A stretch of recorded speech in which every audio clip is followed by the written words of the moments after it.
Friends, जब भी हम म्यूचुअल फंड इन्वेस्ट करने जाते हैं तो सबसे बड़ा क्वेश्चन आता है किस फंड में इन्वेस्ट करें। किस फंड में इन्वेस्ट करने से बेटर रिटर्न मिलेगा, लो रिस्क मिलेगा, कंसिस्टेंट रिटर्न मिलेंगे।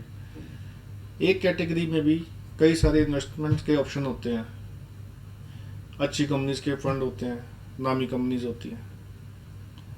तो सबसे बड़ा क्वेश्चन ये आता है कि किस फंड में इन्वेस्ट करें। आज हम वही डिस्कस करने वाले हैं कि how to compare mutual funds and take better investment decisions.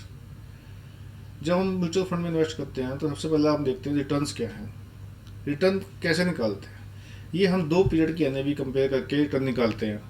2 period की एनएवी कंपेयर करने के लिए हम या तो 1 ईयर, 3 ईयर्स, 5 ईयर्स, 10 ईयर्स का क्राइटेरिया लेते हैं कि 3 साल में एनुअलाइज्ड रिटर्न क्या आता है, 5 ईयर्स का रिटर्न क्या आता है, 10 ईयर्स का रिटर्न क्या आता है। क्या केवल रिटर्न निकालना काफ़ी है? नहीं, उसके अलावा हमें देखना चाहिए कंसिस्टेंसी ऑफ रिटर्न्स क्या है, quality of the fund house कैसी है, रिस्क एडजस्टेड रिटर्न्स कैसे हैं, और भी कई सारे क्राइटेरिया होते हैं हम एक फंड को सिलेक्ट करने के लिए। तो आज हम डिस्कस करते हैं different criteria for selecting funds mutual. First of all, her funds के लिए सेबी ने मैंडेट किया हुआ है कि वो अपना बेंचमार्क इंडेक्स बताएगा। बेंचमार्क इंडेक्स होता है जिसको जो जिस कैटेगरी का फंड होता है उसके सिमिलर टाइप की कंपनीज में वो इंडेक्स भी इन्वेस्ट कर रहा होता है। उस इंडेक्स में उसी टाइप की कंपनीज अलग लार्ज कैप फंड है, लाइक सेंसेक्स है, उसमें 30 कंपनीज है, large companies. Similar large cap जो फंड्स होंगे उसमें भी लार्ज कंपनीज होती हैं।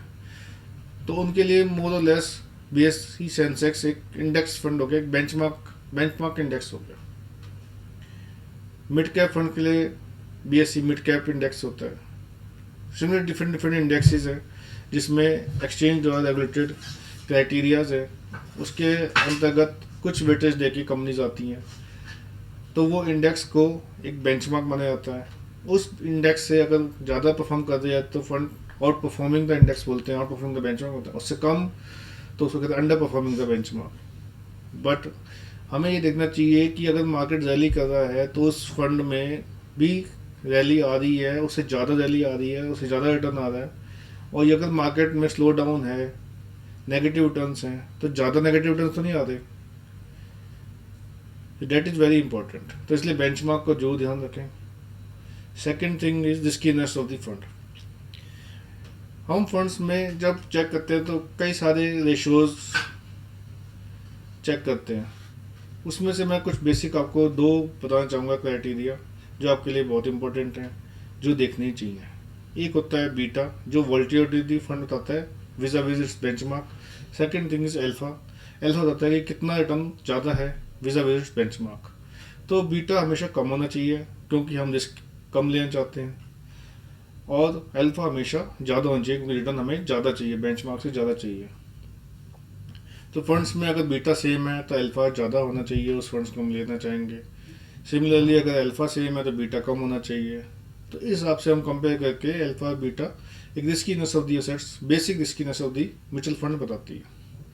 थर्डली हम देखते हैं इन्वेस्टमेंट होराइजन। इन्वेस्टमेंट होराइजन बहुत ज़्यादा इंपॉर्टेंट है। एक तो फंड कौन सा लेना है, किस फंड टाइप ऑफ फंड में इन्वेस्ट करना है, और कौन सी पीरियड की रिटर्न हमें कंपेयर करनी है। सपोज आपका इन्वेस्टमेंट होराइजन, आप इक्विटी फंड्स में इन्वेस्ट करना चाहते हैं तो investment horizon automatically 7 to 8 years होना चाहिए, 10 ईयर्स होना चाहिए। तो वहाँ हम 3 ईयर्स या 2 ईयर्स का रिटर्न चेक नहीं करेंगे, वहाँ पे हम 7 ईयर्स, 10 ईयर्स, 5 ईयर्स वहाँ का रिटर्न कंपेयर करना चाहिए हमें फंड्स में। सिमिलरली अगर मेरा शॉर्ट टर्म इन्वेस्टमेंट होराइजन है तो 1 ईयर का मैं कंपेयर करूँगा रिटर्न। सिमिलर लिक्विडिटी फंड में हम 1 ईयर का रिटर्न कंपेयर करेंगे। तो इन्वेस्टमेंट होराइजन बहुत ज़्यादा इंपॉर्टेंट है। उससे हमें पता लगता है किस फंड में इन्हें इन्वेस्ट करना चाहिए और क्या रिटर्न हमें एक्सपेक्ट करना चाहिए। देन एक्सपेंस रेशो भी हम देखते हैं कि किस फंड की एक्सपेंस रेशो ज़्यादा है या कम है। एक्सपेंस रेशो जो होती है डेट फंड्स की ज़्यादा, इक्विटी फंड्स होती है। सिमिलर डायरेक्ट फंड्स होते हैं, रेगुलर फंड्स होते हैं, उनमें डायरेक्ट फंड्स की कम होती है, रेगुलर फंड्स की ज़्यादा होती है। सिमिलरली पैसिवली मैनेज फंड्स होते हैं और उनकी कम होती है, एक्टिवली मैनेज फंड्स की ज़्यादा होती है। पैसिवली मैनेज फंड्स वो होते हैं जो इंडेक्स फंड्स होते हैं, जो इंडेक्स को इमिटेट करते हैं, तो उनकी कम होती है। तो जब भी हम कंपेयर करें एक्सपेंस रेशियो को, सिमिलर कैटेगरी को कंपेयर करें, ना कि जस्ट सपोज डेट फंड्स के एक्सपेंस रेशियो को मैं इक्विटी फंड से कंपेयर नहीं कर सकता, वो डिस्टॉर्टेड डिसीजन देगी।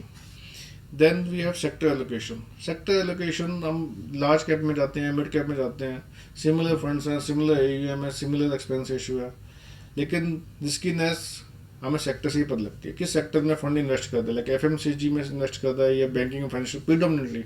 हालांकि फंड्स कोशिश करते हैं कि ज़्यादातर सेक्टर कवर करें, लेकिन प्रीडोमिनेंटली या डोमिनेंट सेक्टर कौन सा है उस फंड का, वो हमें जरूर देखना चाहिए। तो मेजर यही हम इश्यूज होते हैं जो आपको चेक करना चाहिए टू फंड्स को कंपेयर करने के लिए। इसके अलावा और भी डिटेल्ड क्राइटेरिया होते हैं जो आपके इन्वेस्टमेंट मैनेजर या फंड मैनेजर या जो आपके भी इन्वेस्टमेंट देखते हैं वो आपको गाइड कर सकते हैं इससे डिटेल में जाने के लिए, या वो उनको समझ सकते हैं। लेकिन आप जब चेक करें किसी फंड को तो ये बेसिक क्राइटेरिया जरूर चेक करें। कुछ पिन पॉइंटर्स है, आप ग्रोथ फंड को डिविडेंड फंड से कंपेयर ना करें, 3 ईयर्स रिटर्न को 3 ईयर रिटर्न से चेक करें।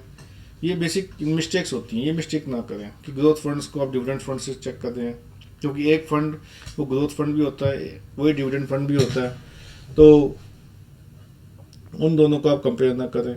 सिमिलरली डेट फंड्स को इक्विटी फंड से कंपेयर ना करें, ये बेसिक मिस्टेक्स ना करें।